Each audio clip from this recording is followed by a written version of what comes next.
Assalamualaikum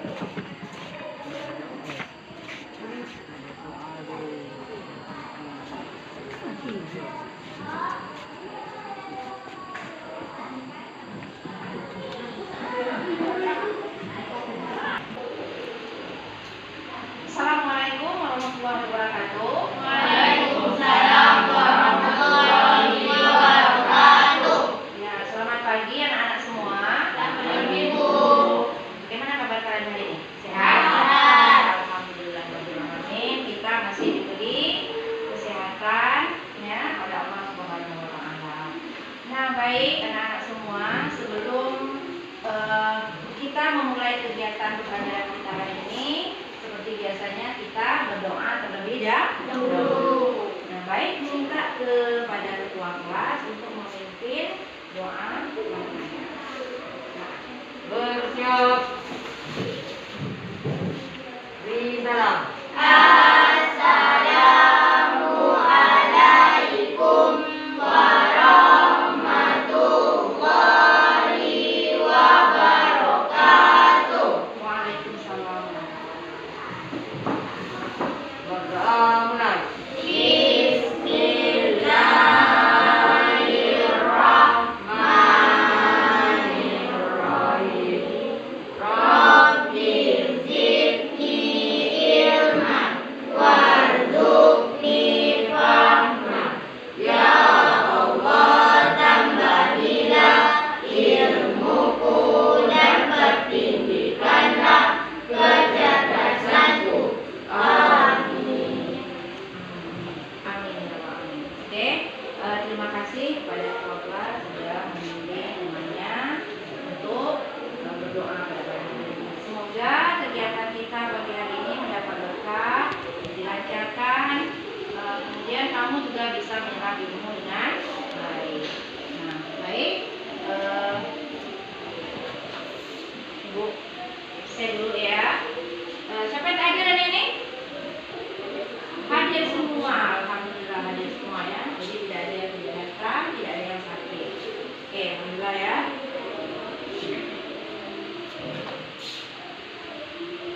Baik ya. Mari kita bersama-sama menyanyikan lagu Indonesia Raya. Nah, untuk menimbulkan rasa nasionalisme kita. Nah, oke, saya minta kepada Siva, Pipit, yang lain silakan berdiri. Kita menyanyikan lagu Indonesia Raya.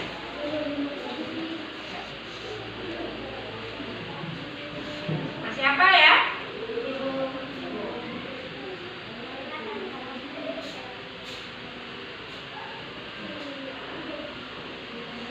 Indonesia, tanah airku, tanah tumpah darahku.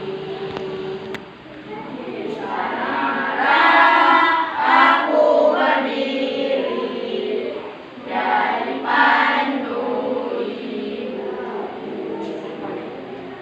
Indonesia, kebangsaanku, bangsa dan tanah airku. Marilah kita berseru, Indonesia bersatu. Hiduplah tanahku, hiduplah negeriku, bangsaku, rakyatku, semuanya bangga, jiwanya bangga, adanya untuk Indonesia Raya. Indonesia Raya, merdeka, merdeka, tanahku, negeriku yang ku cinta. Indonesia Raya, merdeka, merdeka, hiduplah Indonesia Raya. Terima kasih kepada Siva ya yang sudah memimpin menyanyikan lagu Indonesia Raya, dan juga terima kasih kepada anak-anak semua sudah menyanyikan dengan semangat. Masih hafal ya. Nah, Baiklah, sekarang semuanya sudah duduk sesuai dengan kelompok masing-masing. Ya, kelompok 1, mana kelompok 2? Ya, kelompok 3. Baiklah, walaupun kita berkelompok, kita tetap harus menjaga jarak, menjaga protokol kesehatan. Nah, baiklah anak-anak, di pertemuan sebelumnya kita sudah membahas apa saja. Ada yang masih ingat? Nah, apa? Coba. Tentang globalisasi. Masih enak suatu. Nah, keberagaman ekonomi. Ya. Cara menghasilkan listrik. Nah, bagaimana cara kita menghasilkan listrik? Dimulai dari apa? Pembangkit listrik. Ya, pembangkit listrik. Ya, pembangkit listrik apa saja, Nak? Tenaga apa? PLTA. Ini apa? PLTA, pembangkit listrik. Tenaga air. Kemudian apa lagi? PLTS. PLTS. Nah, komponen utama dari pembangkit listrik itu apa? Turbin. Generator. Nah, ya itu komponen utama. Masih ingat berarti, ya. Kemudian apa tadi ya? Menghasilkan listrik. Oke. Apa itu teknik eksplanasi?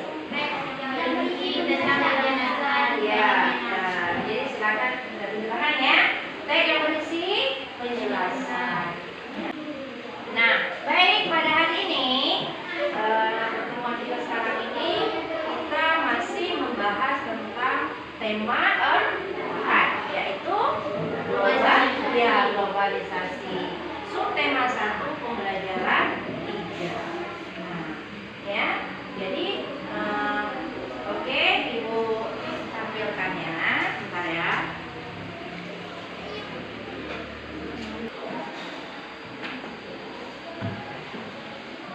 Nah, oke, nampak? Nampak. Perhatikan, ini adalah tujuan pembelajaran kita pada hari ini. Nah, pertama, setelah membaca teks berjudul menyalurkan energi listrik di slide PowerPoint, ya, siswa dapat menemukan kalimat efektif dan tidak efektif dari teks eksplanasi yang dibaca dengan tepat. Ya. Yang kedua, setelah berdiskusi, siswa mampu menyajikan kalimat efektif dan tidak efektif dari teks eksplanasi yang dibaca dalam bentuk tulisan dengan benar. Nah, yang ketiga, setelah mengamati video tentang proses penyaluran energi listrik, siswa dapat menganalisis cara menyalurkan energi listrik dengan tepat. Yang keempat, setelah mengamati video, siswa dapat membuat laporan hasil pengamatan cara menyalurkan energi listrik dengan sistematis. Sistematis itu artinya berurutan, ya. Jadi inilah tujuan pembelajaran kita hari ini. Artinya harapan yang ingin kita capai hari ini. Ya, harapannya nanti anak-anak bisa menemukan kalimat efektif dari teks eksplanasi dan juga bisa membuat laporan tentang cara menyalurkan energi listrik. Nah, artinya pembelajaran kita yang tadi itu yang kita sebutkan yang sudah lewat ada hubungannya dengan pembelajaran hari ini. Jadi kita masih akan mempelajari teks eksplanasi dan juga tentang listrik. Oke. Nah, sekarang amati. Nah, amati teks di depan. Nah, amati teksnya. Coba Kevin, bisa tolong Ibu baca? Ya. Kuat ya suaranya? Menyalurkan energi listrik. Bagaimana listrik bisa sampai ke rumahmu? Listrik memiliki peran penting di era globalisasi. Tidak dapat dipungkiri bahwa globalisasi terjadi karena perkembangan teknologi di banyak sekali bidang yang didukung oleh peran listrik sebagai sumber energi di dalamnya. Listrik dapat dihasilkan dengan memanfaatkan sumber energi yang tersedia di alam seperti misalnya aliran air sungai atau PLTA, panas bumi atau PLTU, aliran angin dan sebagai lainnya. Ya, dan sebagainya. Nah, itu paragraf pertama. Oke, kita coba paragraf kedua. Siapa yang mau baca? Suaranya Pak. Ayo, kuat ya suaranya. Setelah energi listrik dihasilkan di satu pembangkit, energi listrik tersebut lalu kemudian dinaikkan tegangannya oleh transformator naik tegangan hingga 500 kilovolt. Kemudian disalurkan ke banyak tempat-tempat menggunakan sistem transmisi yang dinamakan saluran udara tegangan ekstra tinggi (FET) yang menyalurkan energi listrik dari pusat pembangkit. Oke, coba bisa sambung. Cepat sikit. Setelah hal ini sebaiknya melintasi wilayah pegunungan atau hutan, energi listrik kemudian masuk kepada galuh itu. Di galuh ini energi listrik dikeluarkan tegangannya oleh transformator menurun tegangan menjadi tegangan rendah 20 Kilovolt ya. Kemudian energi listrik disalurkan ke banyak gantung distribusi dari Disalurkan kembali tegangan dalam gantung distribusi menjadi tegangan rendah 220 volt. Tegangan sebesar ini sudah sesuai dengan kebutuhan rumah tangga. Oke, paragraf kedua. Nah, baca mau baca? Dan, makan. Dengan adanya listrik, kini masyarakat dapat mengakses informasi yang berasal dari berbagai belahan dunia. Dengan tanpa listrik, tentunya hal tersebut tidak akan bisa terjadi. Nah, oke. Terima kasih kepada anak-anak yang sudah membantu Ibu membacakan teks eksplanasi ini. Ada berapa paragraf? 3. Ada 3 paragraf. Nah, teks ini menceritakan tentang apa? Menjelaskan tentang apa? Iya, menyalurkan energi listrik. Ya, benar, energi listrik. Cara menyalurkan energi listrik. Teks ini menjelaskan tentang cara menyalurkan energi listrik. Oke, nah sekarang ya, setelah kalian baca, kemudian yang lain mendengarkan, bagaimana menurut kalian teks ini? Tidak efektif. Tidak efektif. Pelajaran kita cari di Google boleh. Nah, bukan tidak masalah. Kalimat efektif adalah kalimat yang disusun berdasarkan kaidah-kaidah yang berlaku seperti menggunakan ejaan yang disempurnakan, menggunakan tanda baca yang tepat, menggunakan kata baku. Iya, jadi penulisannya harus sesuai dengan kaidah-kaidah bahasa Indonesia. Jadi penggunaan kata baku, terus harus sesuai dengan apa lagi? Menggunakan tanda baca yang tepat. Tanda baca yang tepat. Apa lagi ya? Kata baku, Menggunakan ejaan yang disempurnakan. ejaan yang disempurnakan. Apa bisa? Ada dapat catatannya? Buatnya apa? Ya, baca.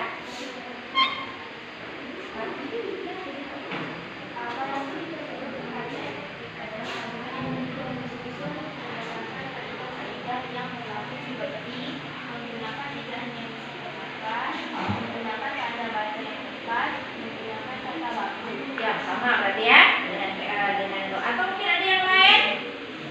Atau Ita?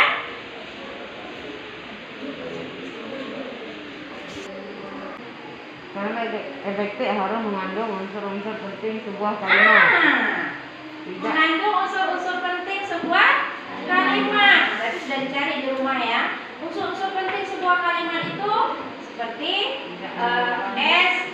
harus mengandung unsur S, P, O, K. Apa itu S? Subjek. P? Predikat. O? Objek. K? Keterangan. Itu tadi kalimat efektif. Mungkin ada lagi? tidak menimbulkan penafsiran ganda. Ya, tidak menimbulkan penafsiran ganda. Atau nanti mungkin saya menjelaskan ya. Apa lagi? Sistematis dan tidak bertele-tele. Iya, tidak bertele-tele. Nah, ya tidak bertele-tele. Nah, jadi kalian sudah bisa melihat teks ini tadi. Nah, seperti dikatakan teman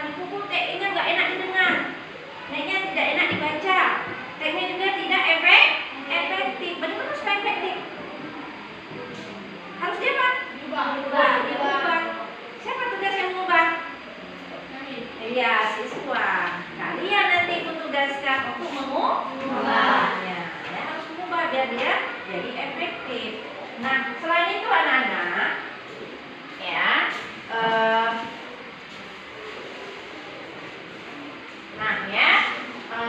kita teks tadi menceritakan atau menjelaskan tentang cara menyalurkan energi listrik. Nah, ini mungkin gambar yang sesuai dengan teks tadi. Nah, di mana nomor satunya sebagai apa? Nomor duanya? Iya. Nomor tiga? Nomor empat? Saluran distribusi atau tiang ya? Pernah lihat ya? Yang kelima? Listrik atau rumah? Nah, gambar ini juga bisa sama. Nah, sama ini urutannya. Nah, sekarang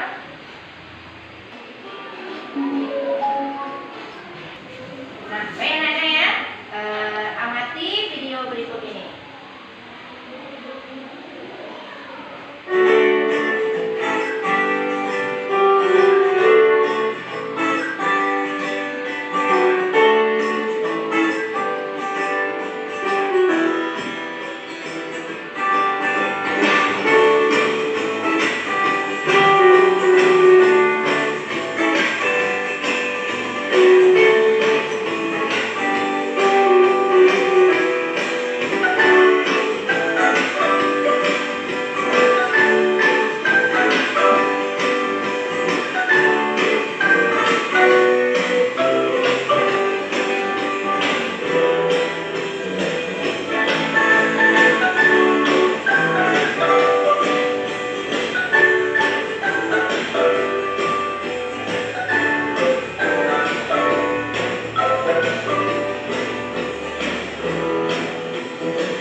Informasi yang kalian butuhkan tentang mungkin tahap-tahap penyaluran energi listrik. Nah, kemudian mungkin informasi tentang kalimat efektif. Silakan cari, tidak masalah. Nah, boleh gunakan handphonenya untuk cari informasi. Oke ya, selamat mengerjakan.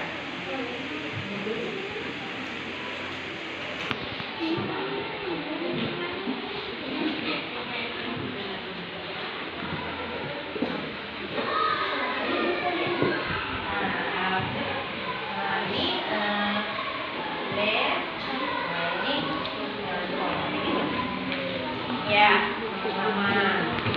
Ada kendala?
Nah ini yang bagus.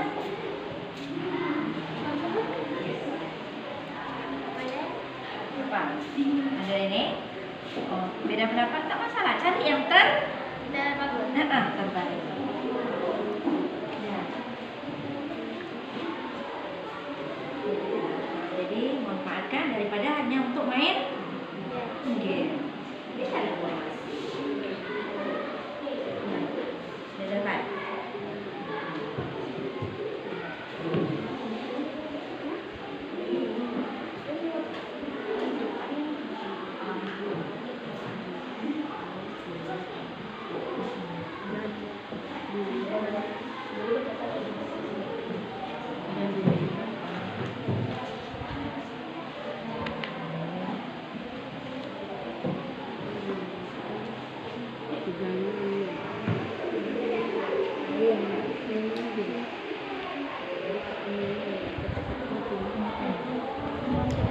Siapa yang tukang tulis?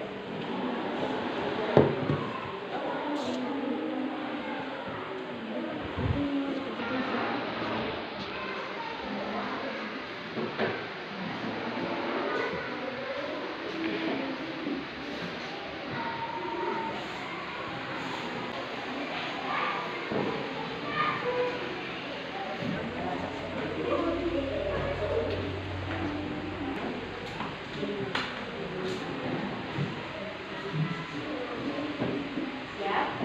Oke, lagi. Masih ada waktu.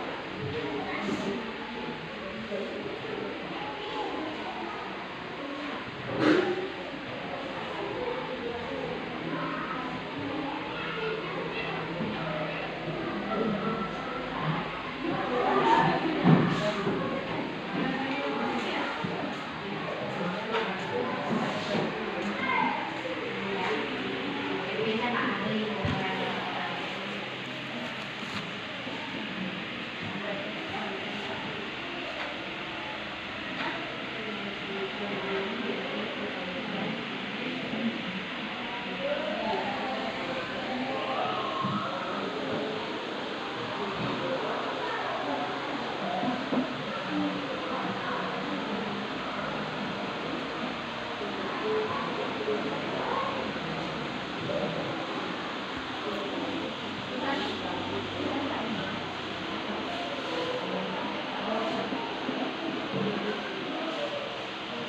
Ya.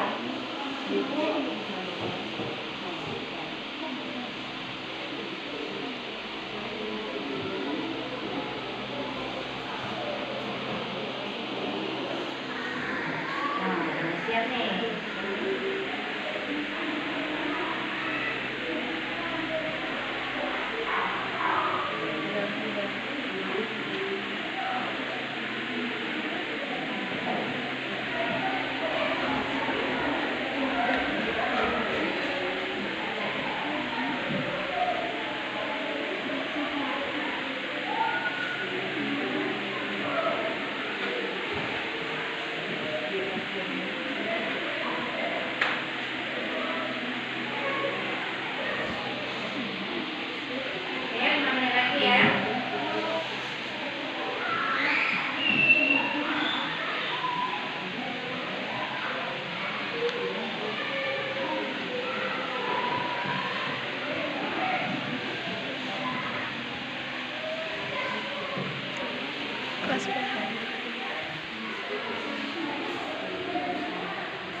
Oke, siap ya?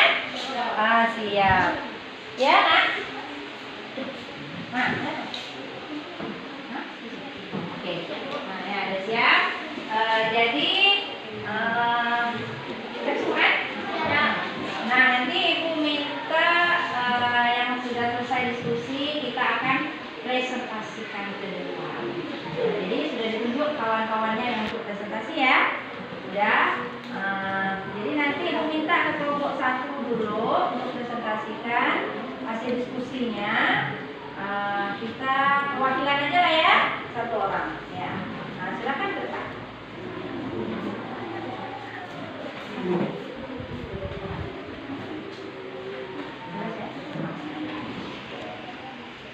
Oke, ini teman kamu akan mempresentasikan hasil diskusinya. Yang lain tolong menyimak ya. Simak, amati, mungkin nanti ada yang ingin kamu tanyakan ya. Nah, silakan. Ini tugas untuk mencari kalimat tidak efektif dari sisi kelompok 1. Kalimat tidak efektif 1 belum terjadi karena perkembangan teknologi banyak sekali bidang. 2. Sumber energi yang tersedia di dalam seperti misalnya aliran air, sungai, panas, bumi, dan aliran angin. Energi listrik tersebut lalu kemudian dinaikkan tegangannya, kemudian disalurkan ke banyak tempat. Energi listrik kemudian masuk kepada dapur induk. Kalimat efektifnya 1 belum tentu terjadi karena perkembangan teknologi di berbagai bidang. Ya. 2. Sumber energi yang tersedia di alam, misalnya aliran air, sungai, panas, bumi, dan aliran angin. 3. Energi listrik tersebut kemudian dinaikkan tegangannya. 4. Kemudian Oke, nah, ya, selesai. Tepuk tangan dulu. Nah, itu tadi ya hasil diskusi dari kelompok 1. Nah, bagaimana dengan kelompok lain? Mungkin ada yang mau ditanggapi atau yang mau ditanyakan? Nah, saya lihat ini kelompok 2 kayaknya ada apa? Apa yang beda? Nah, kalimat efektifnya yang bedanya apa? Oh, mengerti. Nomor 2-nya pakai kata seperti yang nomor 1. Kelompok 1? Misalnya. Bisa tak? Boleh tak? Boleh. Salah tak? Ya. Tidak. Kenapa tak salah? karena Iya, karena kata-katanya sama. Ya, jadi nggak masalah ya. Mungkin kelompok 3 juga beda ya. Sama, apa? Jadi boleh kalimat efektif itu kan dia ada 2 kemungkinan. Misalnya sinonim dia. Nah, di kata yang sama dimasukkan dalam satu kalimat, berarti kan tidak efektif. Maka kita harus memilih salah satu. Oke. Nah, baik itu untuk tugas dari LKPD 1 ya. Nah, sekarang Ibu minta untuk LKPD 2. Minta kelompok 2 ya untuk mempresentasikannya.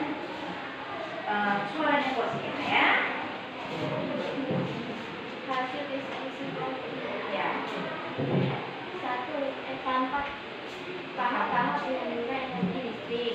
1. Energi listrik dihasilkan oleh pembangkit listrik yang siap untuk disalurkan ke rumah-rumah warga. 2. Dari pembangkit listrik, energi listrik disalurkan ke gantung induk dan dinaikkan tegangannya hingga 500 kV oleh transformator step up. 3.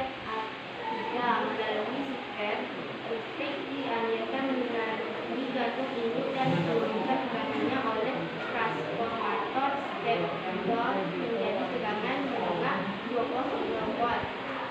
4. Kemudian energi listrik disalurkan ke gantung distribusi yang diturunkan kembali tegangannya menjadi tegangan rendah 20 kV. 5. Listrik disalurkan ke rumah-rumah warga dan siap digunakan sesuai kebutuhan. Oke, nah tepuk tangan. Nah, itu tadi hasil diskusi dari kelompok 2. Yang lain sudah mengamati ya? Ya. Nah, bagaimana dengan kelompok 1 dengan kelompok 3? Apakah ada tanggapan atau ada pertanyaan untuk kelompok 2? Silakan. Nah, ya, Novita mau bertanya? Nah, silakan.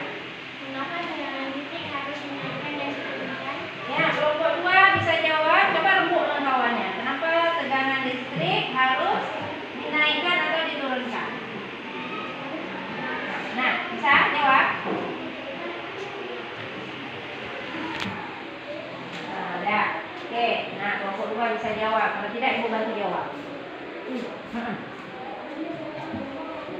Tegangan listrik harus dinaikkan karena jarak antara pusat ke pembangkit dengan rumah sangat jauh. Dengan menaikkan tegangannya, energi listrik tidak kehilangan daya terlalu banyak ketika proses transmisi. Tegangan listrik harus diturunkan itu demi keamanan agar peralatan elektronik tidak rusak karena tegangan yang sangat tinggi. Ya, cukup. Nah, itu jawaban dari kelompok kedua. Bagaimana dengan kelompok kelompok 3 puas? Nah, oke, jadi mungkin Ibu bisa menjelaskan ya. Kenapa memang harus dinaikkan tegangannya? Karena jarak antara pembangkit dengan rumah kita kan jauh. Nah, jauh, perjalanannya jauh. Jadi tegangannya harus dinaikkan dulu supaya mengurangi rugi-rugi daya ketika perjalanannya sampai ke rumah. Nah, kenapa harus diturunkan? Supaya apa? Demi keamanannya kenapa? Kalau terlalu tinggi kenapa? Bisa? Konslet. Kalau tegangan yang disalurkan ke rumah kita terlalu tinggi, bisa konslet. Benar. Apa lagi? Betul. Perabotan rumah. Alat-alat elektronik yang ada di rumah bisa rusak. Nah, jadi tegangannya harus sesuai. Berapa volt tadi? 220 volt. Ya, 220 volt. Nah, itu tak boleh tinggi, tak boleh kan? Tidak. Nah, kalau rendah sangat tak cukup. Dayanya tak cukup. Tak bisa kita mungkin lampu kita akan redup. Nah, ya. Oke? Ya. Puas ya dengan kelompok. Oke. Pertanyaan dari kelompok 3. Nah, selesai itu tadi hasil diskusi dari kelompok 1, 2, dan 3. Nah, ini sudah dipresentasikan. Oke, terima kasih. Kita tepuk tangan dulu. Sudah melakukan diskusi hari ini. Baik, mungkin bisa diumumkan KPD-nya pada Ibu. Nah, ya. Mari kita lihat. Nah, kelompok 1.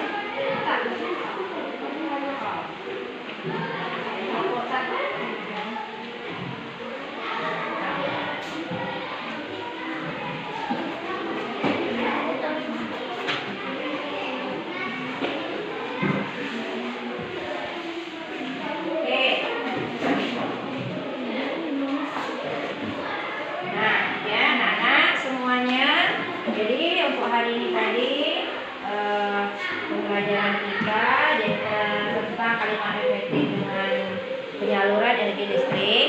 Nah, sekarang untuk lebih memantapkan pengetahuan kalian atau menambah pengetahuan kalian, Ibu akan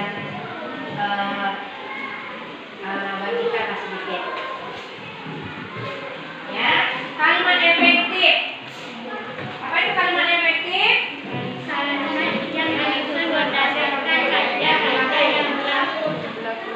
Seperti unsur-unsur penting yang dimiliki setiap kalimat yaitu SPK.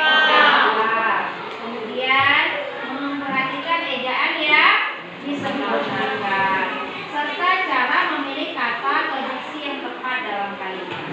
Nah, kalimat itu dikatakan efektif jika ketika orang membaca, orang paham.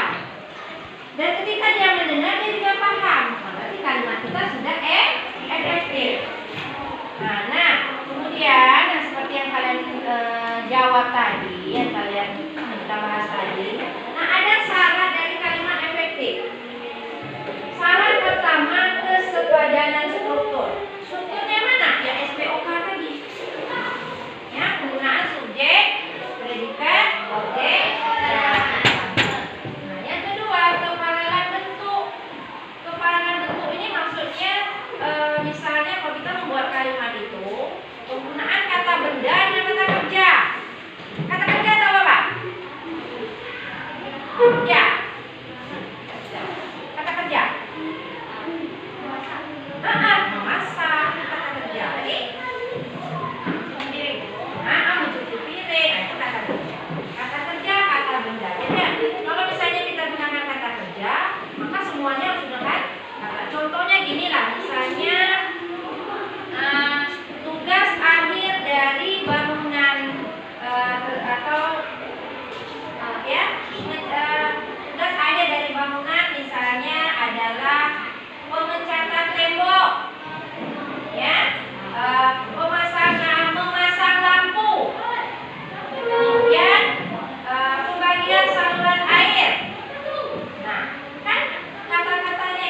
tadi menggunakan pengecatan tembok.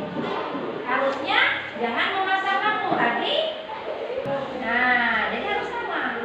Pemasangan lampu, pengecatan tembok, kemudian pembagian saluran air, ya. Tapi kalau misalnya menggunakan kata benda kerja, mengecat tembok, memasang lampu. Nah, jadi sama. Paham ya? Nah, kemudian kehebatan kata-kata. Yang seperti dikatakan Mama tadi tidak bertele-tele, kata-katanya terhemat misalnya. Jadi kita pelajari tadi banyak tempat-tempat. Mubazir tak? Iya, banyak. Kan sudah jamak, ya. Tempat-tempat berarti banyak tempat. Nah, jadi kata-katanya itu mubazir, hemat kata-kata. Kecermatan penalaran. Nah, misalnya sering kita buat kalimat misalnya gini. Mahasiswa perguruan tinggi yang terkenal itu mendapat hadiah. Nah, orang pasti berpikir, yang terkenal ini siapa? Mahasiswanya atau perguruan tingginya? Ya tak? Mahasiswa perguruan tinggi yang terkenal itu. Nah, mahasiswanya terkenal atau perguruan tingginya terkenal? Kan? Ya? Nggak bisa ini ya, penaksirannya ganda. Seperti dikatakan Roni tadi. Penaksiran ganda. Jadi kita buat salah satu. Kalau misalnya kita nak buat mahasiswanya yang terkenal, bagaimana kalimatnya?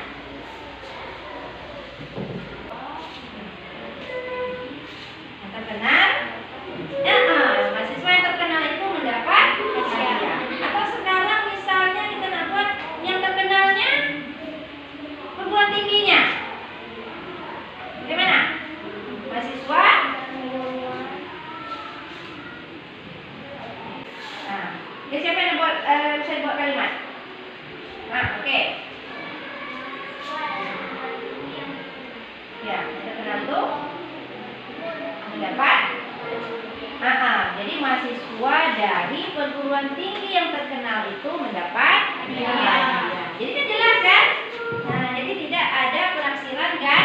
Ganda. Nah, selanjutnya kelogisan bahasa. Logis artinya masuk akal.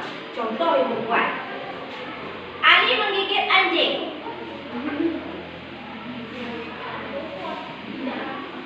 Secara kalimat salah tak? Tidak, kalimatnya tak salah. Tapi tidak. Kenapa tidak efektif? Tak masuk akal. Ya di mana tak masuk akalnya? Ali gigit anjing. Tak masuk akal. Kalimatnya tak masuk akal. Yang masuk akalnya apa? Anjing menggigit anjing. Ali digigit anjing atau anjing menggigit anjing. Kalau Ali digigit anjing itu nih, yang ada Ali dikejar anjing. Nah, jadi kalimatnya juga harus masuk akal. Nah, oke. Ya, itu mengenai kalimat efektif. Nah, Ibu tampilkan video sedikit ya.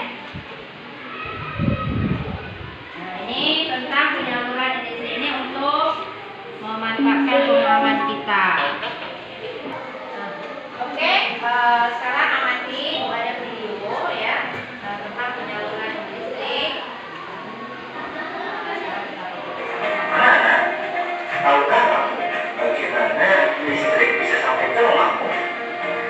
Sehingga kamu bisa menikmati televisi, bisa menikmati kipas angin ketika belajar di kelas, dan juga bisa menikmati ketenangan di malam hari. Semua itu karena adanya pembangkit listrik, karena mengubah energi gerak menjadi energi listrik sehingga dapat juga digunakan untuk keperluan sehari-hari. Nah, listrik tersebut disalurkan melalui jaringan kabel dengan tegangan yang sesuai, ya, disalurkan ke konsumen sesuai dengan tegangan yang dibutuhkan. Penyaluran energi listrik tersebut meliputi proses transmisi listrik dan juga proses distribusi listrik. Proses transmisi listrik itu merupakan listrik dari pembangkit listrik ke gardu induk distribusi listrik merupakan proses penyaluran energi listrik dari gardu induk ke konsumen sehingga dapat kita gunakan. Perhatikan proses penyaluran energi listrik. Pertama-tama, energi listrik dihasilkan oleh pembangkit listrik yang memiliki tegangan 6 sampai 24 kV. Dan tegangan ini tentunya tidak mungkin dapat digunakan untuk banyak keperluan ya. Jadi kita harus naikkan. Kemudian yang kedua, energi listrik disalurkan ke gardu induk untuk dinaikkan tegangannya oleh trafo step up menjadi 150 sampai 500 kV. Tujuan menaikkan tegangan tersebut yaitu untuk mengurangi rugi daya akibat panjangnya perjalanan saluran hingga puluhan kilometer yang dilakukan oleh sutet. Nah, pernah lihat sutet ya? Untuk mengurangi rugi daya tersebut, maka tegangannya harus dinaikkan. Nah, dinaikkan. Kemudian yang ketiga, aliran listrik menuju ke saluran udara tegangan ekstra tinggi atau yang biasa kita sebut dengan sutet, dengan tegangannya yaitu antara 150 sampai 500 kV. Nah, yang merupakan tegangan ekstra tinggi. Nah, konsumen pertama dari tegangan tinggi tersebut yaitu industri atau perusahaan-perusahaan besar, karena mereka memiliki sistem pengolahan listrik sendiri yang dapat menaikkan atau menurunkan tegangannya sesuai dengan kebutuhan masing-masing. Nah, setelah melalui sutet, kemudian aliran listrik menuju ke gardu induk. Di dalam gardu induk, tegangannya diturunkan melalui trafo step down dengan tegangan 20 kV atau biasa kita sebut juga dengan tegangan menengah sehingga dapat dikonsumsi oleh pelanggan-pelanggan lainnya. Nah, pelanggannya antara lain yaitu bisa pabrik, rumah sakit maupun perkantoran. Kemudian setelah melalui gardu induk, aliran listrik menuju ke gardu distribusi. Di sana tegangannya diturunkan oleh trafo step down dengan tegangan 220 volt atau biasa kita sebut juga dengan tegangan rendah atau TR. Nah, sehingga dari gardu distribusi kita dapat menggunakan listrik sesuai dengan kebutuhan kita. Nah, sampai ke rumah-rumah bisa kita gunakan untuk keperluan sehari-hari, misalnya untuk belajar online, untuk penerangan di malam hari, maupun untuk kegiatan yang lainnya. Selain di rumah, kita juga bisa gunakan untuk di sekolah dan juga di Oke, nah itu tadi video tentang penyaluran energi listrik. Nah ya, jadi setidaknya apa yang ditanyakan tadi sudah terjawab ya.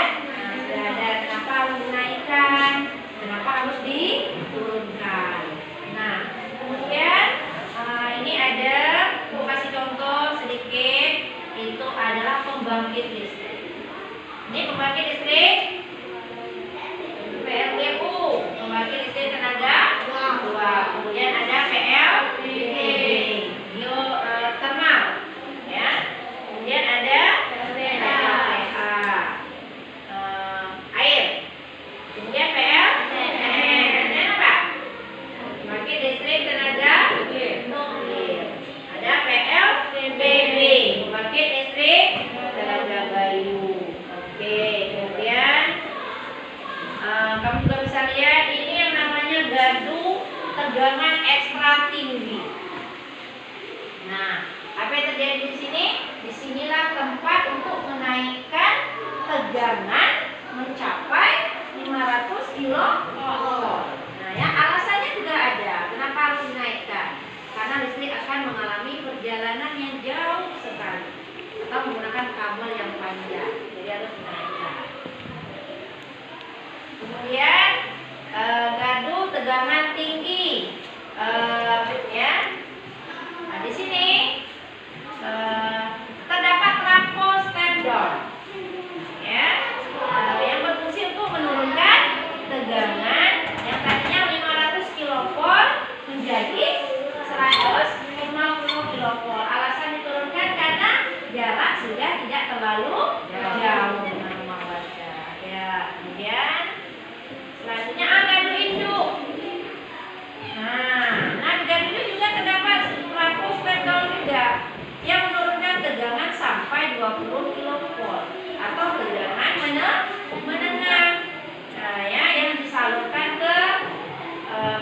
pabrik, kemudian mungkin ke perkantoran. Nah, gardu distribusi atau gardu tiang, pernah lihat seperti ini? Nah, ke depan rumah ibu pun ada.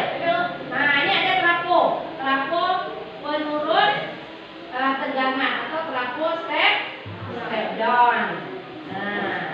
Nah, ya, di sini gardu distribusi atau biasa disebut dengan tiang. Terdapat trafo step down yang berfungsi menurunkan tegangan yang tadinya 20 kilovolt jadi 220 volt. Nah, dari gardu distribusi inilah aliran listrik disalurkan ke rumah-rumah warga. Oke, paham Anda semua? Paham. Baik ya. Nah, selesai. Nah, jadi pembelajaran kita sudah selesai ya. Tapi sebelum menutup kegiatan pembelajaran kita, Ibu ingin membagikan sedikit, bukan oleh-oleh, tapi adalah lembar evaluasi. Nah, ya, lembar evaluasi. Nah, ini nanti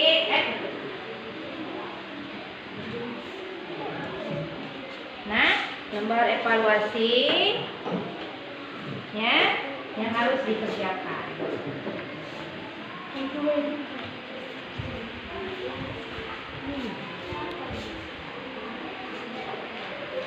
Nah, kerjakan lembar evaluasi ini individu, tidak kelompok lagi.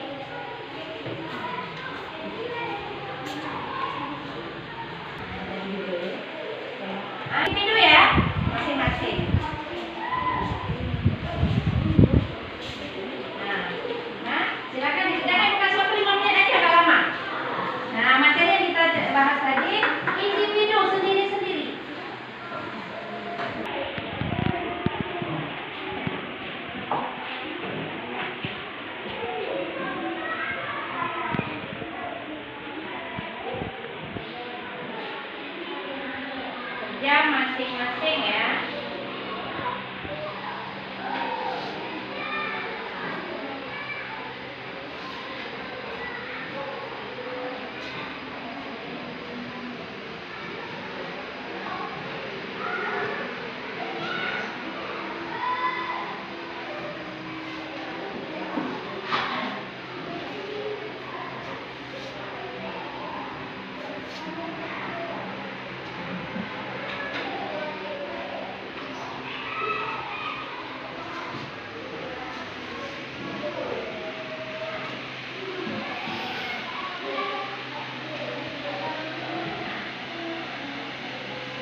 kalimat efektif. Lagi? Kalimat tidak efektif. Kalimat tidak efektif ya. Jadi itu yang sudah kita pelajari hari ini. Nah, sekarang ibu tanya bagaimana perasaanmu ketika mempelajari tentang penyaluran energi tadi? Senang. Ya, ada yang ngantuk? Ya. Nah, apakah kira-kira ada manfaatnya nggak untuk kita? Ada. Apa manfaatnya? Penyaluran listrik. Kita bisa mengetahui cara penyaluran listrik. Kita tahu cara menyalurkan energi listrik. Ya, kita jadi tahu cara menyalurkan energi listrik itu bagaimana. Butuh perjalanan yang panjang. Nah, jadi jangan protes tadi kalau tiba-tiba mati lampu. Nah, jangan. Kenapa coba? Tentu ada hambatan yang terjadi ketika proses penyaluran itu terjadi. Ya, banyak hambatan karena perjalanannya panjang, itu nanti ada kendala. Jadi kalau mati lampu, jangan ngomel-ngomel dengan orang PLN. Nah, yaitu manfaat yang bisa kita rasakan. Nah, kemudian anak-anak untuk pertemuan selanjutnya, untuk besok kita masih membahas tentang tema 4, yaitu pembelajaran globalisasi, pembelajaran ke-4. Nah, jadi tolong nanti pelajari di rumah, ya, pelajari di rumah tema 4, subtema 1, pembelajaran 4. Nah, kerjasama dengan orang tua di rumah. Nah, ya, tanyakan kepada orang tua kira-kira ada yang kurang pahami. Kalaupun tidak, catat, ya, ataupun bisa buka Google. Apa yang tidak paham kamu pahami. Besok di sekolah akan kita pelajari ketika ya. Oke, mengerti? Baik anak-anak, untuk menutup kegiatan kita hari ini, ya ibu minta kepada Kadu untuk pimpin temannya berdoa.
Bisa dipakai dari rumah, ya. Nah, baik anak-anak, sekian pertemuan kita pada hari ini. Ditutup dengan wabillahi taufiq wal hidayah. Assalamualaikum warahmatullahi wabarakatuh.